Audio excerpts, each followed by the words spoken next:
you or someone you know. They are now hiring plumbers, electricians, and HVAC techs and installers to continually build their professional team. They offer competitive pay and full benefits packages that include health, dental, vision, PTO, and 401k options. Action has created a positive team environment for over 50 years. Apply online at actionlincoln.com.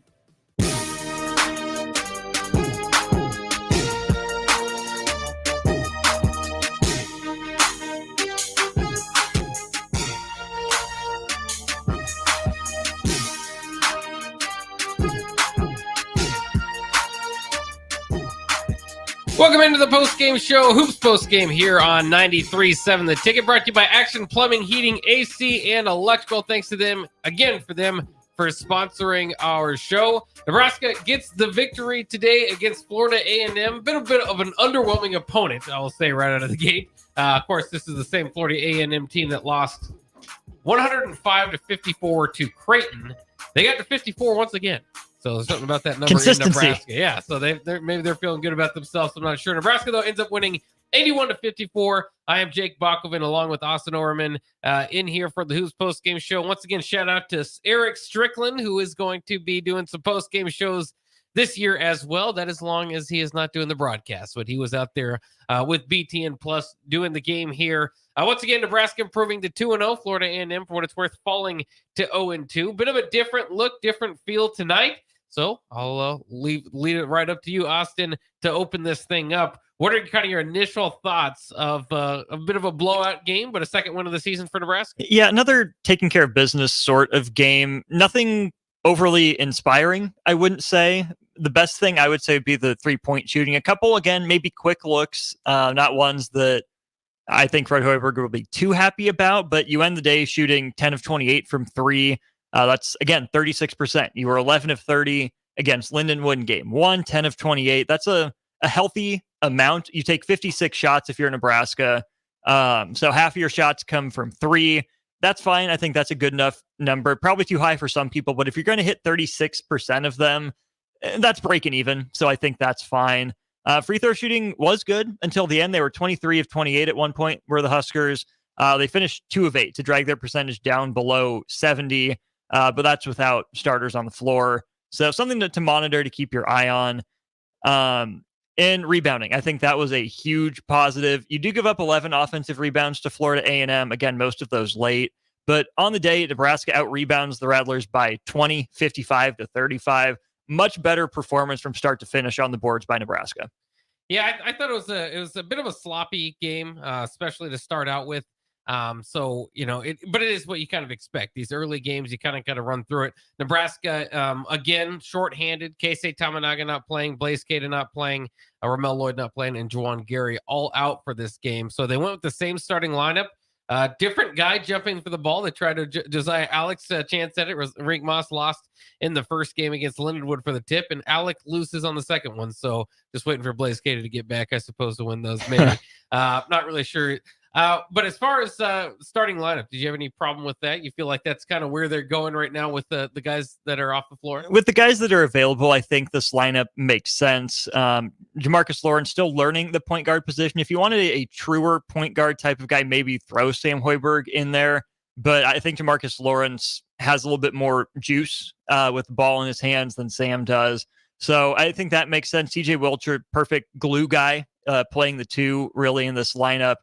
Did his thing again today. Not quite as good a game the second time out, but he makes sense there. Bryce Williams is your starting wing, a guy that you want to feature, pretty big transfer get, can do a lot of good stuff for you at the 3. Alec at the 4, love it, rink mast. Missed a few shots I think he would want back, especially early. But again, did what he was brought in to do. 20 points, 16 rebounds, 5 of them on the offensive end, and a couple assists as well. So given the guys that Nebraska has available, yeah, I think that starting lineup makes sense. Yeah, and it worked out well. Nebraska jumped out to an early lead and was able to kind of hit cruise control at some point. Again, this game a little bit more sloppy from both sides. A couple turnovers, more turnovers, I believe, in this game than they had in the previous one. Nebraska 18 turnovers. That's a lot. That is a lot of turnovers. But you kind of watched it kind of play out that way. So 2 of them run offensive fouls by Matar Diop late in the game. but also 8 steals for Florida A&M. So that's 8 live ball turnovers on a few of them were loose handle. A couple of them were maybe ill-advised passes, but you won't be able to survive many games with 18 turnovers. Now, you do force 14 on the defensive end, so only being -4 in turnovers makes the 18 a little more palatable in the result, but it doesn't change the process. Nebraska was a little sloppy with the ball, was a little careless with it. And some of that, to me, Bach, came from just the lack of energy, right? Nebraska got itself in a lot of tough positions in the half court on offense. There wasn't a lot of juice with the second unit in terms of getting bodies moving, right? They didn't do a lot of creative, imaginative stuff on offense, which now you don't necessarily want to break that out against Florida A&M and Lindenwood if you don't have to. Nebraska got away with it, but there's not an elite on-ball creator. Jerron Coleman, pretty good at it. Demarcus Lawrence has some of it to him. Sam Hoiberg can slip underneath some guys, but there's not a lot of explosive off the dribble work. So in that case, that means Nebraska has to work even harder on offense, cut even crisper, make sure passes are on time, on target even more. Because as soon as one of those pieces is out of sync or not moving at the right speed, it just makes that next pass and pass after that, getting that motion, that momentum on the offensive side that much harder to find. Well, and I think we saw that too. There were a few 5-minute, 4-minute scoring droughts as far as field goals go for Nebraska. They did a good job of getting to the line and hitting at the line as long as Strick didn't jinx them on the broadcast, which happened a few times. But they did. I mean, they shot 80%, near 80% from the free throw line. And this is coming off a night in this season where they didn't shoot particularly well, but this last game where they shot around 65%. So definitely a lot better in that category. Interesting to see too, Rick Moss a little bit aggressive, especially from the 3-point line, but just in general, 14 shots put up tonight by Rick Moss, 20 points and 16 rebounds. I'll be interested to see kind of what those stats throw him in, how many of those games we've seen recently from bigs. But he looked like probably Nebraska's MVP tonight. Yeah, I think that's fair to say, especially early on, right? When Nebraska needed a steadying presence. I think that's what Rink Mass brings to the table. The 2 threes that he made, he started 2 for 2, missed his last 3, were great spot-up opportunities where Nebraska wants to get him the ball when they wanted to get him the ball. That was good. Missed a couple, jump hooks, a floater or 2 down low that we know he has the touch to make some of those. Maybe 1 or 2 of them a little forced. Maybe it was a play call for him. Thought he had a better angle he ended up having. But the 20 points is fine. I think it wasn't an overly explosive 20 points. It was very workmanlike. It wasn't a footwork clinic or a post move clinic. It was he's taking what's available to him. And that's what Nebraska needs out of him. On some nights when the sledding is tough to take some more of those shots. But I think the ideal range for him is somewhere in that probably 9 to 12 range most nights, especially against smaller teams. Against bigger teams, if he can control the glass, be a presence, especially on the defensive end, positionally, and then get those garbage buckets, right? The big men have to drop off him. It's an elbow jumper. They're not adept at covering in space. He pops out further for the 3. Or if they have an athletic big man who wants to blitz the pick and roll, then he can slip the screen, let it go, beat early, beat the big athletic guy to the rim for slips. But I don't know if you'll see a whole lot of sets for Rink Mass consistently. So if that's the case, he's got to make sure his passing is on point, his screening is on point, and then maximize those opportunities. Well, and I do want to correct something. They actually finished around 70%, 69%, in fact, from the free throw line. They were hovering around 80 for a part of that game, but must have dropped off as of late. But for Bryce Williams, he was 7 of 7. Rink Moss did his job, 6 of 6 from the line. Just, I be all completely honest, they put a few of the backups in. I know they got some scoring points in there from Jeff Grace and some of those guys. But I did miss those final few minutes, so they might have missed a few free throws there. They did. They finished 2 of 8. Is that what was going on? Yeah, that's it. That did not look like the game that I was watching when I looked at the stats, but that makes a little sense because I missed those last few minutes. So CJ Wilcher goes 1 for 2. Eli Rice missed 2 late. Cale Jacobson went 1 of 2, and Henry Burt went 0 of 2 there at the end. All right. Well, so, at least the story there is that your primary players were making their free throws tonight. Some of the backups struggling a little bit there. But Eli Rice is probably the other story of this game because the freshman, after a bit of a timid start against Lindenwood, came out 16 points, 4 rebounds, Like you were saying, 5 of 8 from the free throw line, 3 of 6 from beyond the arc. Was not hesitant to shoot those, 4 of 9 overall in this game. Good to see Eli Rice step up. He's an interesting guy to me because, I mean, if he can kind of keep these games going, he'll be firmly in the rotation. But he's one of those guys that once you bring back Juwan Gary, Keisei Tamanaga, Blaze Keita, there's going to be less minutes out there. So I'm interested what his role is moving forward. But if he can keep kind of what he was doing tonight, then he's going to have one. His role is to back up Bryce Williams moving forward. And I think that's still going to be there for him. He's not afraid to shoot. He's not gun shy, and you like that. I think he was a little better on defense, maybe a little more energetic. Did contribute 4 rebounds across his 22 minutes. So a little more active there. His one non-3-point field goal was a really nice dunk in transition. Put a guy in a little bit of a poster. 1 or 2 of the threes, maybe a little too quick. Maybe could have gotten a better look, but hit a couple spot-up opportunities. Had the one where Florida A&M went under. They backed too far off of him. He hit a nice little step back from right in front of Nebraska's bench, actually. So you can see that he's still processing the game, the D1 game, in real time. He's still learning the flow of Nebraska's offense, how exactly he fits into it. But you can see the outlines of a useful player for Nebraska, a guy that brings some real offensive skill that is more dependent on others than himself, but if necessary, can create for himself. Like pretty much every freshman, we're going to say needs to get bigger, needs to get stronger. Had a couple opportunities at the rim that you would like an and one out of, but that's just some weight room stuff. Yeah, that's interesting. I do like you were kind of talking about earlier. This is not a team that has a whole lot of guys that are just going to ISO you up and be able to blow right by you. They do have plenty that will ice you up and shoot a 3, as we kind of see tonight. This is going to be a very heavy 3-point shooting team. I think we'll see that all year long.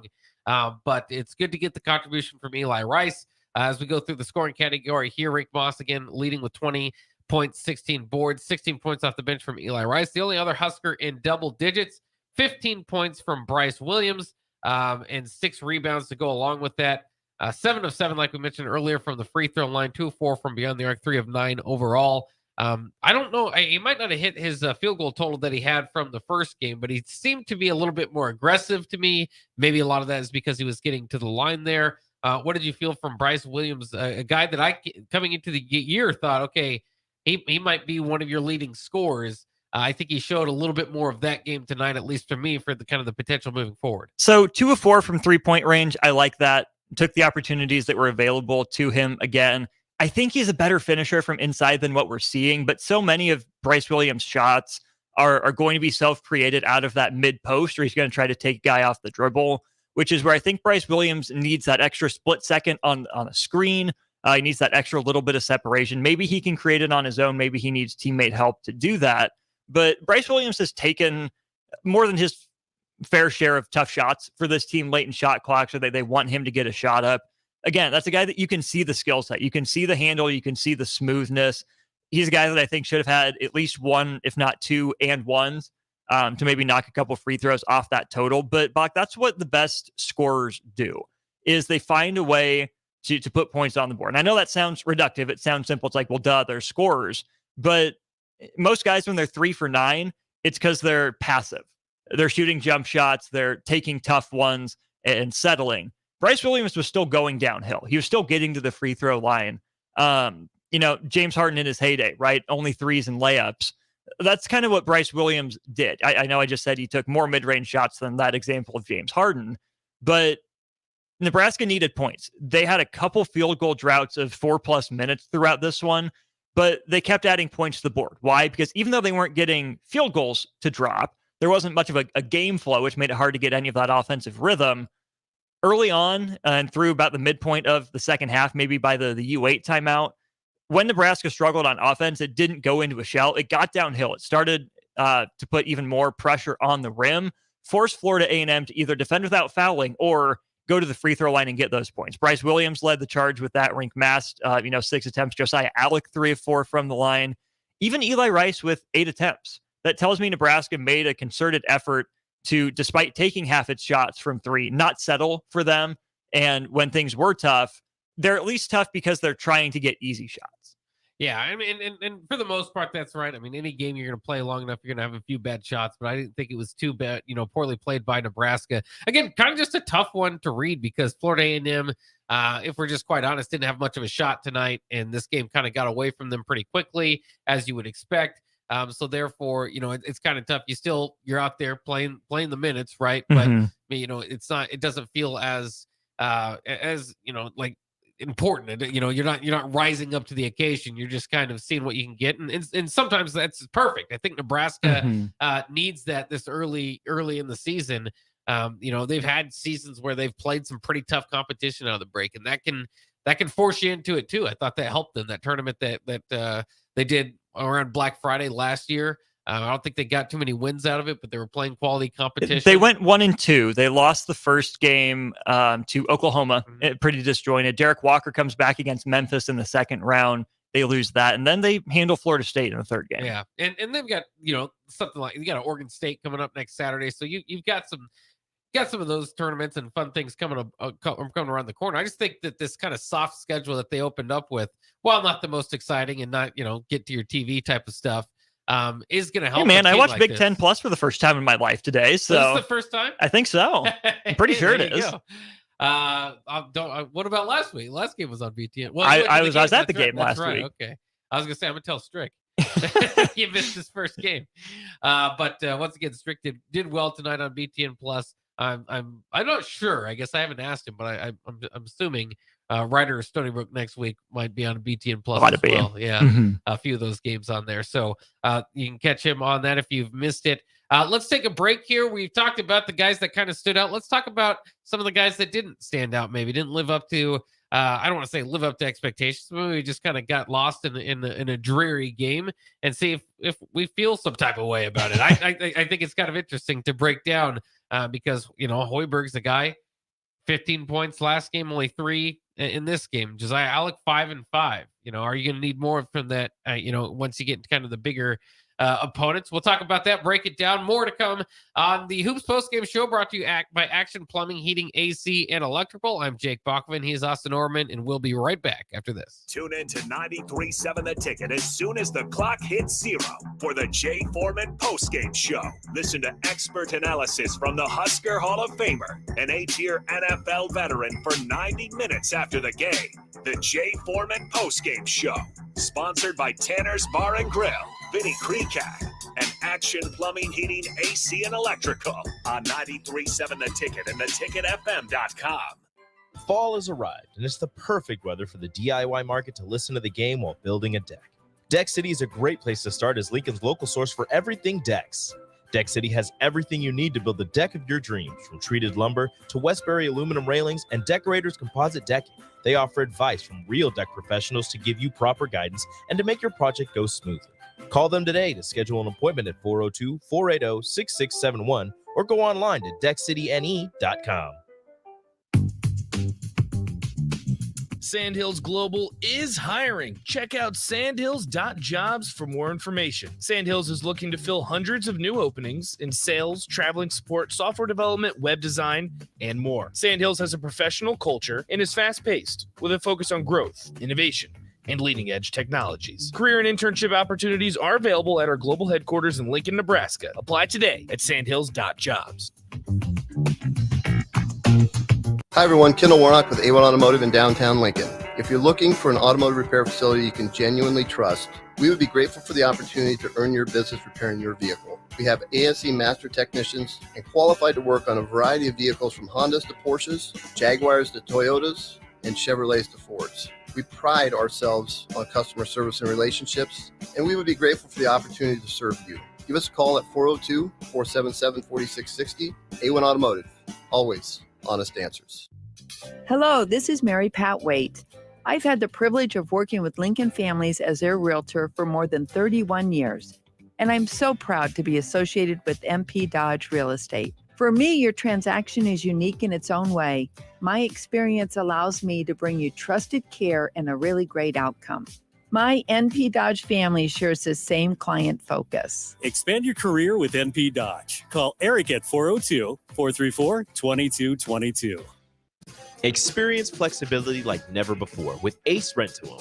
Whether you're decorating a new home or upgrading your electronics, they provide easy payment plan options that suit your budget. No credit checks, no hefty interest rates, just straightforward renting solutions designed with you in mind. Find great options to make a beautifully furnished space or surround yourself with the latest gadgets. With Ace Rent to Own, it's all within your grasp. Visit acerentoown.com and bring home more than just a product. Bring home a lifestyle. Vershawn Jackson for Brandt Excavating. Brandt's been in business for 29 years, and they specialize in a variety of things. If you're looking for someone to get the job done in precision demolition, excavating, trucking, mass grading, and site prep, Brandt is the place to call. To set up a quote or learn more, call Brandt Excavating at 402-474-4113 or go to BrandtExcavating.com. They're also hiring, so join the team today. Brandt Excavating, a part of the Bauer brand, who reminds you, go big Brandt. Are you working in or looking to get into the electrical construction industry? The electrical workers of Local Union 265 are now hiring licensed journeymen and apprentices and are offering great pay and benefits. Call Mike at 402-875-1034 to apply. Start your electrical career today. Muchachos has been Lincoln's leader for New Mexican barbecue for a few years now, and they've expanded into Omaha. That's right, you can get all your favorites like the pipeline burrito with 3 meats, rice, beans, queso, and crushed chips, or any of their great taco options in Lincoln or Omaha. Plus, they want to give back, as the Malachi Coleman Give-A-Rito, a 2-meat hatchback burrito, gives proceeds to the Fly Like Kai Foundation for the Lincoln foster care community. Stop by Muchachos in Lincoln at 11th and L or in Omaha at 1258 South 13th Street. Action Plumbing, Heating, Air, and Electric brings exciting career opportunities for you or someone you know. They are now hiring plumbers, electricians, and HVAC techs and installers to continually build their professional team. They offer competitive pay and full benefits packages that include health, dental, vision, PTO, and 401k options. Action has created a positive team environment for over 50 years. Apply online at actionlincoln.com.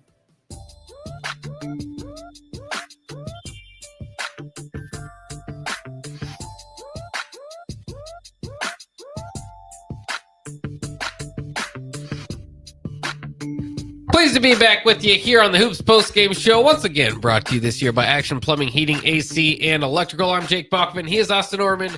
And we are wrapping up talking about, I guess we got 2 segments left, so we'll go with talking about Nebraska's 81-54 win over Florida A&M. Thanks to the Rattlers for coming up to Nebraska. I'm not sure if they'll want to again. They won't have nice things to say about their visit after losing to Creighton 105-54 and now Nebraska 81-54. But Nebraska does improve to 2-0. We went through and cut some of the stats. If you're looking on the Starter Heyman Jewelers video stream, we have some of the stats down below us as well. But let's go ahead and jump into the question that I was kind of talking about. You 2 guys in specific that I wanted to ask you about who didn't jump off the stat sheet, but still played a role tonight. Josiah Alec, 5 points and 5 rebounds. And Sam Hoiberg, 3 points tonight, coming off 15 points the other night. What are kind of your general thoughts about their games played tonight? Did they underperform to what you kind of expected based off game 1, or are they kind of role players just kind of filling their role tonight? Yeah, both of those guys to me are floor raisers, not necessarily ceiling raisers. There's a level of general competence, a general level of just basketball IQ and knowledge of these guys know what their job is. They're going to get it done. Josiah Alec had that thunder dunk for his 1 field goal of the night, 3 or 4 at the free throw line, 5 rebounds, not dominant, but you take that, right? For a guy who is a secondary, tertiary, maybe offensive piece. Yeah, I have no problems with that. Sam Hoiberg, I think a lot of people, Bach, would say that whatever you get from him is still gravy. There's no way he's, one of Nebraska's top 8 or 9 guys. Why is he even still playing? But again, he did his job. Florida A&M hits a 3. He comes right back off of movement, sprints up from the wing to the top of the key, off of movement, squares his feet, knocks down a 3 in answer. That was huge. He also ends the day with 4 steals in the most Sam Hoiberg way. He has 4 steals and Jamarcus Lawrence has 3. So those 2 guys, setting the tone at the point of attack defensively, that's what Sam Hoiberg's job is to hit those open threes. He kept the ball moving, lost control of it a couple times. So 2 turnovers is more than you want for a guy in that role. Even Alec with 2 turnovers is a little high. obviously you want 0 from everyone. I get that. Someone has to turn the ball over, but typically it's going to be your point guards or your play finishers that have the turnovers, not those connective pieces like Hoiberg and Alec, who can create their own offense at times, but if you're relying on them to do it, you're probably in a rough spot. So, no, I don't expect double-digit points from Sam Hoiberg every night. I don't even expect more than a handful. If he can get a garbage bucket and hit an open 3 or 2, great. Same with Josiah Alec. If he can hit a spot-up threes, get the garbage points on offensive rebounds, and if he has either a smaller guy on him and he's posted up, cool, go to work. If he has a bigger guy on the perimeter and he can drive him, cool, go for it. But I'm not looking to either of those two guys for, creating offense. I mean, that's why Rink Mass took 14 shots. Bryce Williams took 9.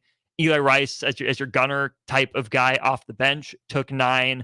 But I would like to see Boogie Coleman maybe take a few more shots. Only 1 of 3 from 3, had a nifty step back, but that's a guy that I want to see get downhill more and do more creation. Set guys like Hoiberg and like Alec up. Well, and he's interesting because I think, he's played a lot of college basketball at Missouri and Ball State, so you kind of know who he is. And that we've talked about before in the last post-game show that maybe, he's kind of the perfect role for that guy coming off the bench. But, as you were saying earlier, Jamarcus Lawrence kind of still learning the position. You could see a point where he would take that role. Now, we'll have to see with when Keisei Tamanaga comes back, what they're going to do with points, guards, and stuff like that. But that's kind of interesting, and I thought that he had a chance tonight, maybe against a more of a lackadaisical opponent. There's a few guys that play their role, and it's fine, and but these are kind of opportunities to kind of showcase yourself and show what you got. And guys are still trying to find their roles at this point in the season, and it was kind of interesting because I do think that if you move down the line here, and again, once you get K-State Tamanaga and Juwan Gary back and some of that stuff, it kind of shifts a little bit. But I think that you could see basically Rink Moss and Williams, who led your team in scoring tonight, be kind of those guys day in and day out. I don't know if, Eli Rice and Coleman maybe could trade who's coming off the bench and kind of hitting the shots from night to night. But, I as we watch these games move on, and sometimes, Hoiberg's going to lead you with 15 points. And so it's just, sometimes it's going to be hard to track. Then there are other times where it goes, okay, this kind of looks like how I would expect it to look moving forward. I kind of feel that way with this game. And so along with Coleman, Jamarcus Lawrence, 5 points tonight, CJ Wilcher, 6 points tonight. And again, all filling their role, but maybe not necessarily taking advantage of an opportunity to rise above that role. That's just it. No one of those 3 guys starting the backcourt have kicked the door down, if you ask me. CJ Wilcher had a really solid game 1. I think that was pretty much exactly what Nebraska needs to expect from CJ Wilcher. He's a role guy. He's the glue guy, and that's fine. He's been good in his role. I wouldn't say he's been elite in his role. Bryce Williams, taking a lot of tough shots. Numbers maybe don't look pretty. I just think his experience, his poise, just how smooth he operates, I think there's a spot for him. But Jamarcus Lawrence is the one that I think had the biggest opportunity out there in front of him. A guy that Fred Hoiberg and the rest of the staff have been working with to learn that point guard position. There's a lot of demands there at every level, but especially at the college level, to learn it for the first time, to learn when to push, when to slow down, to take the coach's play call, but also read the defense, who's got an advantage here or there, who hasn't gotten a touch in a while, who needs to get one up, who doesn't, who's hot, who's cold, but also remembering that at the same time, Jamarcus Lawrence is more of a scoring guard. So he's got to hunt his own shot at sometimes too. So it still seems like there's not that balance of aggression from Jamarcus Lawrence. Sometimes he presses, sometimes it's, oh man, you had one there. His numbers would look better if he hit a couple layups in either game as well. Had a couple opportunities that went to the wayside. The shooting will come and go. I'm not too worried about that. He's either got to take a step closer or get a couple easier ones than what he is taking. But right now, I think Jamarcus Lawrence slides to the bench when Keisei Tamanaga is fully healthy. I think you give Keisei that opportunity. But then you have to think about, well, Keisei Tamanaga probably deserves double-digit shots pretty much every game. So where do those come from? Do you take a possession or 2 off of Bryce Williams? And do you take a possession or 2 off of CJ Wilcher? I think it comes from Eli Rice for the most part. I think he's going to end up in that 5 to 7 shot range most night. Probably more spot-up opportunities, maybe 1 or 2 off the bounce. I think Boogie Coleman gets a couple more. I think Rink Mast loses a few shots with Keisei doing more as well. So there's a path there to have double-digit shots for Keisei Tominaga and get enough shots for everyone else to feel involved. But it's on those guys to learn how to be selectively aggressive, patiently aggressive, and not press too much and look for their own work. And it's interesting when Casey does return, because all the offseason, and I thought he answered this kind of question with the back half of the his Big Ten season last year, where he was just, averaging 20 points per game or whatever it was, and consistently being Keisei Tominaga, knocking down shots or getting to the, there were a few games where he wasn't, but he was getting to the hoop and making the good cuts. So in one way, what I'm saying is it's going to look a lot smoother with Keisei Tominaga, I believe, than maybe it looked a little bit rough at times tonight. But I guess I want to ask you that question as you talk about shot attempts. Do you think Keisei, like he legitimately got Big Ten like preseason recognition? Nebraska hasn't had anybody do that since James Palmer. Do you have questions about whether he can do it regularly, or do you think he is a bona fide all conference guy that you expect to come in and shoot 10 shots at least per game? The Nebraska fan in me is jaded. We've all been there with this program. Keisei definitely deserved the hype and the love ahead of time. And I should note on the scoring opportunities, don't turn it over 18 times, right? If you can get that number down to 10 or 12, that's 6 or 8 more shots to go around. But on Keisei, that's a guy that has all the ability in the world. You saw a little bit of the handle, you saw a little bit of the shiftiness, you saw obviously the shooting ability from pretty much anywhere on the court. But really what you saw from Keisei that I think this team can always use a little bit more of is movement and energy, right? Keisei Tominaga's got a good, not great handle. He's, a basketball player, so he's not tiny, but he's not big for a guy playing, Division I college basketball. He's a guy that is so reliant on other people to set him up and to set up his own moves with movement, right? Moving off of screens, timing cuts really well, finding open areas, finding open spaces in transition. I think more than anything, Keisei Tominaga will jumpstart this team in transition, will be able to make sure their offense stays on time and on target, because he's a whirling dervish. He has to be to get his shots. That's where he operates best. Where I do have questions is when teams switch, when they top lock him and don't let him come rocketing off those screens, when they go zone, or when they put, say a wing defender on him, a guy that's, 6'5", 6'6", instead of his size 6'2", 6'3". How does he handle that? When he comes back, he'll be the top of the scouting report. Oh, yeah. I still think teams think Keisei Tominaga is Nebraska's biggest offensive threat, even though they haven't seen him these first 2 games. Just because these guys are scoring points, some of them, Williams, Mast, Eli Rice, those points are out there. Someone has to score them. You don't knock those guys. But I think Keisei Tominaga coming back, if he gets his shots off of movement, off of screens, off of motion, constant activity, I think he's an all Big Ten player. If he's asked to do a lot of creation in the half court, if he's asked to take guys one-on-one, if there's not good screening to help him get open and, create a numbers advantage for him, then I'm worried about his ability to reach that all Big Ten level. Yeah, good breakdown. I like those thoughts. I do think it's kind of interesting too, because he's obviously earned the point where he's going to take at least 6 or 7 threes per game. I always kind of thought it was kind of difficult for a player like CJ Wilcher, maybe, and I know he's expanding his game, but especially when he first was on campus, where it's like, all right, you're the 3-point shooter, and if you miss 3 of them, we're going to consider that an off night and pull you. Well, that's going to happen with Tominaga. There's plenty of times I go out on the basketball court and I miss my first 4, and then I'll hit 3 out of 4.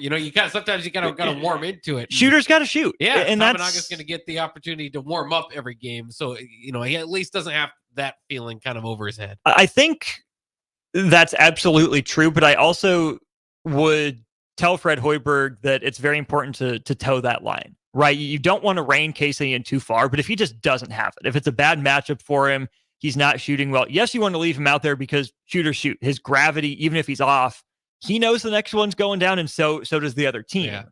But I think Nebraska can grow into being a deep enough team that they can survive a Keisei Tominaga off night. More attention on Keisei Tominaga means if it's Jamarcus Lawrence off the ball, that's more space for his spot up threes. It means they can't devote a body in the lane to bump Bryce Williams or dig down as the ball's going through. It means more space for Rink Mast. It means they have to come up a step further to give Keisei an opportunity to lob it to Josiah Alec. It means Jaron Coleman might just be a better physical matchup for some guys.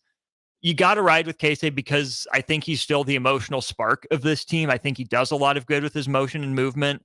But if he's off or if teams have adjusted, don't be afraid to sit him down, calm him down, or just give other guys a look, because I think Nebraska is deep enough to not force Casey to take double-digit shots or 7 threes if he's 1 of 7. So it's going to be really interesting when Keisei Tamanaga comes back. This is the Hoops Post Game Show. Nebraska gets another win, improves to 2-0. Was a blowout over Florida A&M, 81-54. So we're kind of projecting forward and just talking all things Husker hoops. Outside of Keisei's return again, also sitting out tonight was Ramel Lloyd, Juwan Gary, and Blaze Cada. Any concerns with Cada getting back on the court as far as he's a little bit different than their other bigs? He's not so much of the 5-out type of idea. I do kind of think that, certain rotations, certain matchups, he's probably going to be frozen out. In other matchups, he's going to be the exact guy to go to. But in general, offensively, how they want to do it, he might clog some things up a little bit. Getting Blaze Cada to campus was a big get, but I think he's very quickly become redundant in too many ways. I think what he does on offense in the low post is okay. He's a solid enough screener, but he doesn't give you the pick and pop like Rink Mass does. He's not as explosive above the rim as Josiah Alec or Matar Diop, and he's not as good defensively as Diop is. You can see the athleticism. You can see the timing on the block shot from Diop tonight. So, although he got 4 fouls pretty quickly. He did 2 of them on offense, though, on moving screens. So, yes, he's gonna learn through foul trouble. So you can always use more big man depth. You never turn it down, but if Blaze Cada is not going to be a presence defensively, he was an okay rebounder, not an elite one last year. I think Mass is a better rebounder. He was a walking foul too at times. He was. So you want to have him back. You want him healthy. There should be a role for him on this team, but all he does on defense is take charges, right? That's what he's being raved about for his work in practice. Like, dude, you're 6'11", swat somebody, just volleyball spike it, right? Josiah Alec can do that. Matar Diop can do that. Rink Mass can take charges, and he gives you more on the offensive end. So, yeah, I want Blaze Cada back for his sake. I want him to be healthy. I think there's a bench role for him in some capacity, but I also don't think his return is, something that would be holding Nebraska back. No, I don't necessarily see that anyway. It's more intrigued to see how he fits in with this team than anything with him. But obviously, again, more depth. You have enough, 6'10" plus guys on campus, so you'll definitely take that. Juwan Gary. Him fitting back in seems a little bit more smooth, kind of does the extra things that, the extra hustles and plays and all that, which I think Nebraska's missing a little bit. He might also help the flow a little bit better. You still see him as a starter coming back in? I think I do. Maybe not right away. That's a guy that might need a little bit of time to iron the shot out, get in rhythm on that. He's going to be an energy guy. We know that. Defensively, he'll be big. What I think will happen, just predicting a little wildly here. What I think will happen is once Keisei and Juwan Gary are back, the lineup will kick Jamarcus Lawrence and CJ Wilcher to the bench. So Keisei will be your 1. I think you slide Bryce Williams down to the 2. He can play the 3. I think he's big enough to do it, but I'm intrigued by that size at your shooting guard position. I think Juwan Gary and Josiah Alec on the floor is going to be a lot for other teams to handle. That's a lot of energy. That's a lot of physical play coming at you from the 3 and 4 spot. Guys that can stretch the floor enough, that defend pretty well, both inside and outside. And then you can spread the floor with Rink Mass. You can use him as that hub. And I think there's a lot of good that starting lineup can do together. Yeah, that sounds like a difficult starting lineup to defend, definitely for Nebraska opponent. All right, let's take another break. We'll wrap things up here on the Hoops Post Game Show. Nebraska, once again, improving to 2-0 with an 81-54 victory over Florida A&M. We'll wrap it up and talk a little Barry Collier coming up next year on 93.7 The Ticket. Working at Continental in Lincoln isn't a job, it's a career. And right now, they've raised wages again, and they're hiring for production operators at $24.62 per hour, which grows to $28.97 per hour within 3 years. Skilled trade positions now start at $33.36 per hour, with opportunities to make more based on certifications. Continental also has salary jobs available and great benefits, plus medical and prescription costs at very low premiums. Dental, vision, and life insurance are offered at no premium cost to the associates, with increased bonuses and vacation for new hires. To learn more or apply, go to continentaljobs.com with keyword Lincoln. Come work at Continental today. Hi everyone, Kendall Warnock with A1 Automotive in downtown Lincoln. If you're looking for an automotive repair facility you can genuinely trust, we would be grateful for the opportunity to earn your business repairing your vehicle. We have ASE master technicians and qualified to work on a variety of vehicles from Hondas to Porsches, Jaguars to Toyotas, and Chevrolets to Fords. We pride ourselves on customer service and relationships, and we would be grateful for the opportunity to serve you. Give us a call at 402-477-4660. A1 Automotive,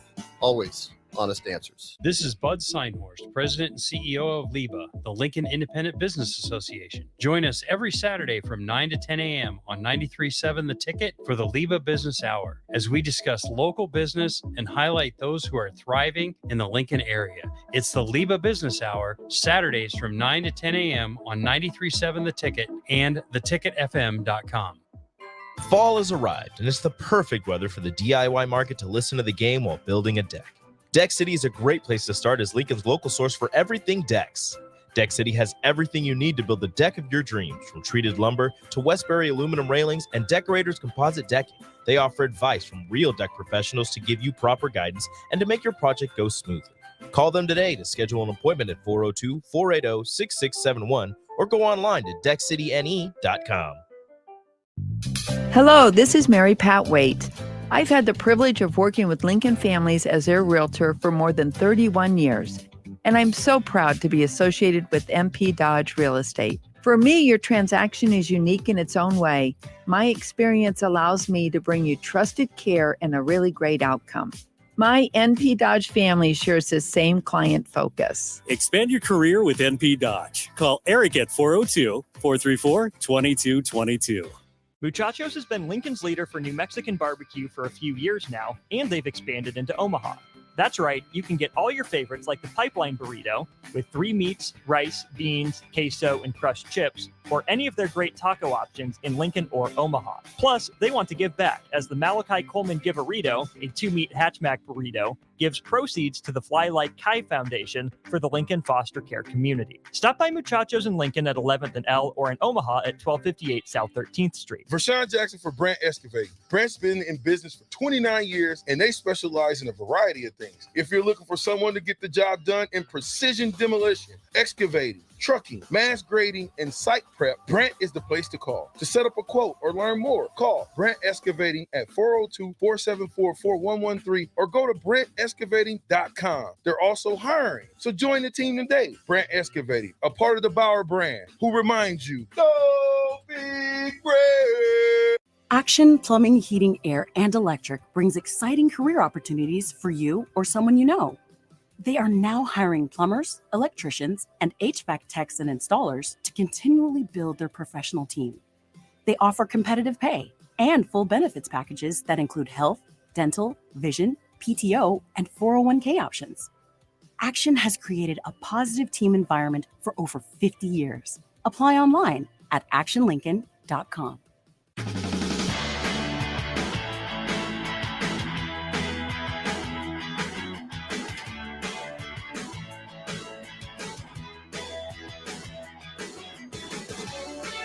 We're back here on the Hoops Postgame Show, celebrating another win for your Huskers, an 80-54 victory. 81-54. Don't want to shortchange them any points here.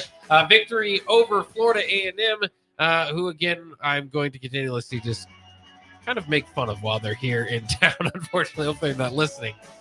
Just a tough trip for Florida A&M to come up. Luckily, they're going to go back to Florida. So while we might to play Florida next, they go to Gainesville.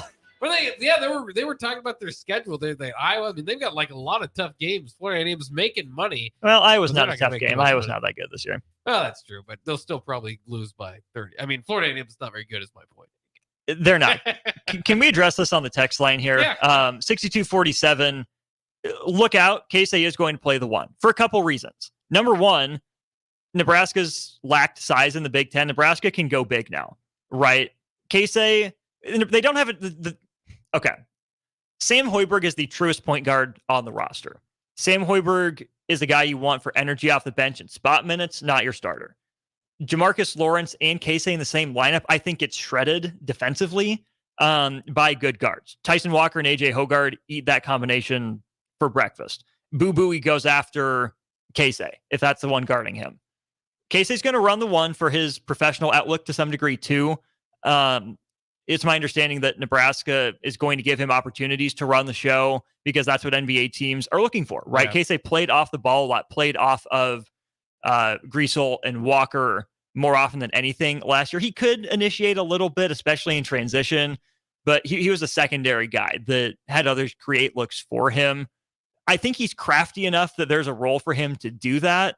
And even if he's, listed as, the one or the smallest guy on the floor, he's bringing it up more often than not. This is, I think, going to be the freest flowing Nebraska team because Casey can dribble the ball up. Jamarcus Lawrence, Sam Hoiberg, Eli Rice, Bryce Williams, Josiah and Rink can take a couple dribbles. Juwan can take a couple dribbles.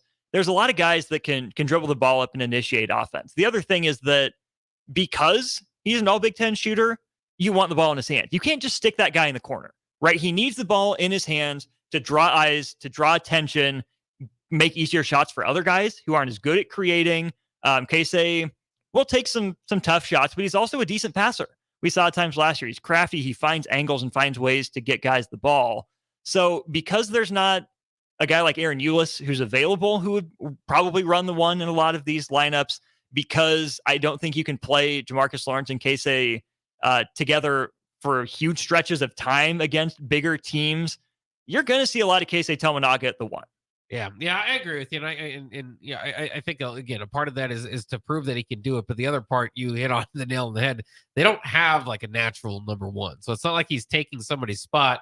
And it also doesn't mean, it's especially the way Nebraska's playing, it's modern. It's spread it out. Whoever brings up the ball, it's not, you're in this box of being a point guard. And so we're going to expect you to do all of that the whole time, be ball dominant and find, and set up the plays and set up the offense and all that.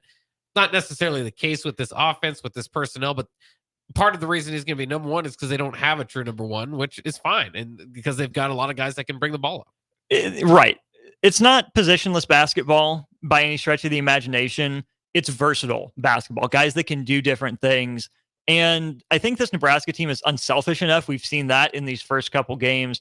They had 18 or 19 assists on 27 made baskets against Lindenwood. They had 15 assists on 23 made baskets. Nice. So you're assisting 60, 65, almost 70% of the time. That tells you that there's not just one guy handling the ball, right? It's not Carson Edwards, Purdue. It's not Cassius Winston, Michigan State. You have a lot of guys making the right play. So just because Casey Tominaga, might bring the ball up more than other guys, doesn't make him a true point guard. But Nebraska is not necessarily running a true 1, 2, 3, 4, 5 system, right? I think we need to move away from that classification in a lot of ways. Like yes, it's simple, it's straightforward, it's easy to understand. But I like to look at guys in three categories. You have your guards, you have wings, and you have bigs.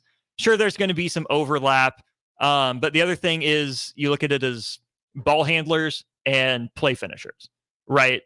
Yes, again, there's some overlap to some degree, and it changes from lineup to lineup. Casey Tominaga can be both. Yeah. Before we get out of here, I did want to say congratulations to former Nebraska coach Barry Collier, who has been the AD at Butler for quite some time. He's set to retire in April now. He made the announcement in the last couple of days. Barry Collier is what they call a Butler man. I mean, they very much like him. He got the Butler way is what they say for Barry Collier out there. So he is might get a statue out there for how well he's done. Do you remember he was the coach at Butler from 1989 to 2000, and then Nebraska picked him up because he'd done such a good job at Butler, going to conference tournament, winning the conference a few times, too, in the last 4 seasons there. Came to Nebraska from 2000 to 2006, 89 and 91, 36 and 60 conference record. Never really got much going at Nebraska, unfortunately, as a coach. Did recruit a few guys, Alex March, which we could bring up. Who had the last 20 and 15 game, went for 32 and 18 against Missouri in 2008. So Rink Mast stops a 15-year drought of 20 and 15 games. Yeah, that's crazy. I thought maybe Derek Walker. Other than that, I'm not sure Nebraska's had a big since March that would be able to put up those numbers. But so very cool stuff. Barry Collier, the AD, by the way. The reason why they love him, he hired Brad Stevens and Chris Holtman. And most recently Thad Matta, which that's a good enough hire in and of its own. But Brad Stevens and Chris Holtman, very great hires at Butler to use that job to step up for sure. You know what else Barry Collier did? Screwed Nebraska over in the NIT. He was on the NIT selection committee after that 2017-18 season. He's the one that gave Nebraska the 4 seed. It is only Barry Collier's fault. He was bitter about Nebraska letting him go, man. He was. Yeah. I guarantee it. That Nebraska team deserved to host more than one game in the NIT. Blame Barry. They should have made the NCAA tournament. Oh, there's that part. There's that too. But the NIT didn't do him any favors. Anyways, congratulations to Barry Collier here on a Husker Hoops show. So we can jump back in time a little bit too. But we will wrap it up with that here on 93.7 The Ticket. This has been the Hoops Postgame Show, brought to you by Action Plumbing, Heating, AC, and Electrical. I'm Jake Balkovin. He is Austin Orman, Nebraska. Moving on 2-0 within a victory today over Florida A&M. They set their sights on Rider on Monday. They'll play Stony Brook on Wednesday, but wrapping it up for the week here on a Thursday. Any final thoughts, Austin, before we get ready for Rider on Monday? Just another day at the office for Nebraska basketball. Again, still plenty to clean up for this team. Got to take better care of the ball. Got to have energy on offense, even on defense, right? Create more easy opportunities. Only 9 fast break points for Nebraska out of 84. I don't say this team is leaving a lot on the table, but I think there are a couple possessions here and there on both sides of the ball that if they can get cleaned up in these first few games, get that sense of urgency for all 40 minutes, everything this team wants to accomplish is on the table in front of it. Yeah, I can't wait for the season. It's any day with the Husker basketball game is better than a day without it, so I had a good day. That'll wrap it up for Nebraska's victory again here over Florida A&M. They move on to 2-0. That'll wrap it up for us here on the Hoops Post Game Show. We'll be back on Monday following their game against Rider. And for 93.7 The Ticket today, that'll wrap it up as well, but we'll be back early in the morning for early break. Don't miss anything. Of course, it will be a day full of looking ahead to the Maryland game, a pivotal game for Nebraska on Saturday. So we'll do all that tomorrow for us here at The Ticket. Good night for tonight.